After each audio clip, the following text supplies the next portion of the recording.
കോഴിക്കോട് ദീപകിന്റെ മരണം വളരെ സാമൂഹികമായ ചർച്ചകൾക്കാണ് വഴിമരുന്ന് ഇട്ടിരിക്കുന്നത്.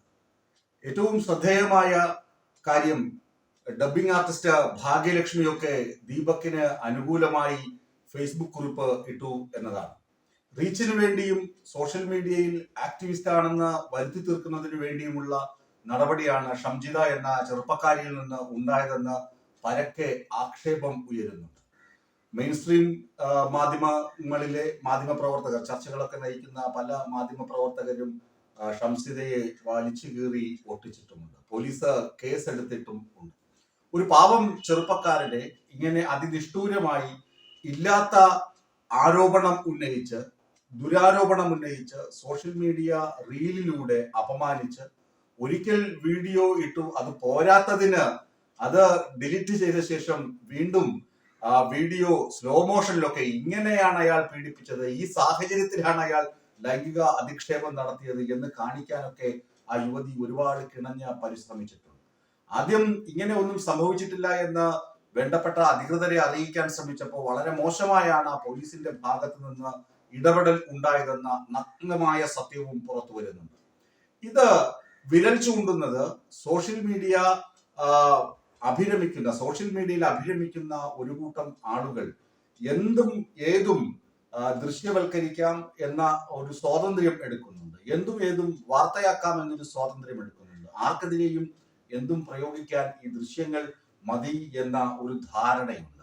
ആ ധാരണകൾക്കേറ്റ കനത്ത ആഘാതം കൂടിയാണ് ദീപകിന്റെ മരണം.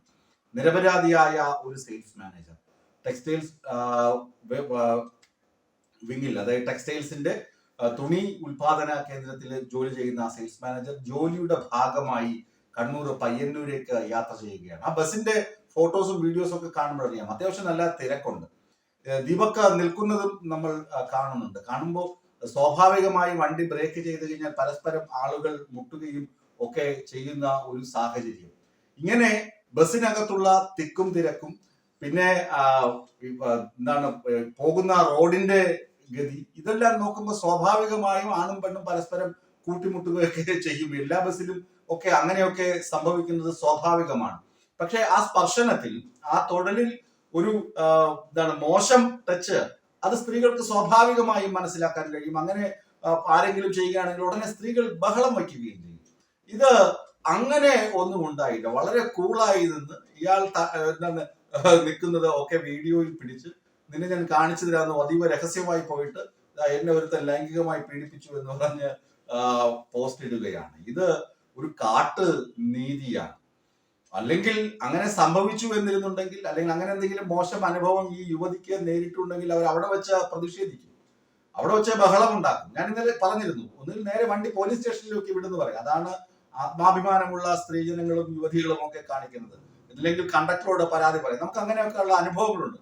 KSRTC ബസ്സിൽ വെച്ച് മോശം പെരുമാറ്റം ഉണ്ടായപ്പോൾ KSRTC ഡ്രൈവറോടും കണ്ടക്ടറോടും യുവതി പരാതി പറയുന്നു. നേരെ ബസ് പോലീസ് സ്റ്റേഷനിൽ പോകുന്നു. അല്ലെങ്കിൽ അയാളെ ട്രാക്ക് ചെയ്ത് വയ്ക്കുന്നു, ഇവൻ എന്താണ് ചെയ്യുന്നതെന്ന് നോക്കുന്നു. അങ്ങനെയൊക്കെ സ്വാഭാവികമായും കണ്ടക്ടറും ഡ്രൈവർമാരും അല്ലെങ്കിൽ സഹയാത്രക്കാര്, അല്ല എല്ലാ പുരുഷന്മാരും മോശക്കാരൊന്നും അല്ലല്ലോ.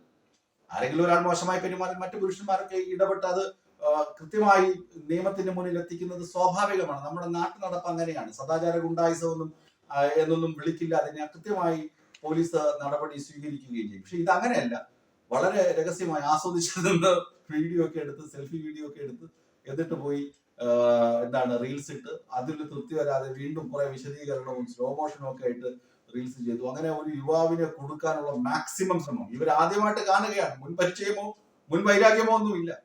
ഏതായാലും അവര് ഒളിവിൽ പോയി എന്ന വാർത്തയാണ് ഏറ്റവും ഒടുവിൽ പുറത്തു വരുന്നത്. അവര് റീല് ചെയ്യാൻ ഉപയോഗിച്ച മൊബൈല്, ലാപ്ടോപ്പ്, അവരുടെ ഡിജിറ്റൽ സാങ്കേതിക വിദ്യകളൊക്കെ പോലീസ് കണ്ടെടുക്കും. അവർക്കെതിരെ ആത്മഹത്യാ ശ്രമം അല്ലെങ്കിൽ ആത്മഹത്യാ പ്രേരണാ കുറ്റത്തിനാണ് കേസെടുത്തിട്ടുള്ളത്. അവര് ലീഗിന്റെ പ്രവർത്തകയാണെന്നും വാർഡ് മെമ്പറാണെന്നും ഒക്കെ ഒരു അപശ്രുതി കേൾക്കുന്നുണ്ട്. അത് എത്രമാത്രം ശരിയാണെന്ന് അറിയാതെ അത് സ്ഥാപിച്ച് നമുക്ക് പറയാൻ കഴിയില്ല. ഏതായാലും ഇമാതിരിയുള്ള സോഷ്യൽ മീഡിയ ആക്രമണങ്ങൾ ദീപക്കിനെ പോലെയുള്ള നിരപരാധികളുടെ ഉയരെടുക്കുന്നത് കഷ്ടമാണ്. അതുകൊണ്ടാണ് ഞാൻ കഴിഞ്ഞ ദിവസം പറഞ്ഞത് വീണ്ടും ആവർത്തിക്കുകയാണ്. രാഹുൽ ഈശ്വറൊക്കെ പറയുന്നതാണ് ശരി. ഒരു പുരുഷ കമ്മീഷനും നാട്ടിൽ അത്യാവശ്യമാണ്.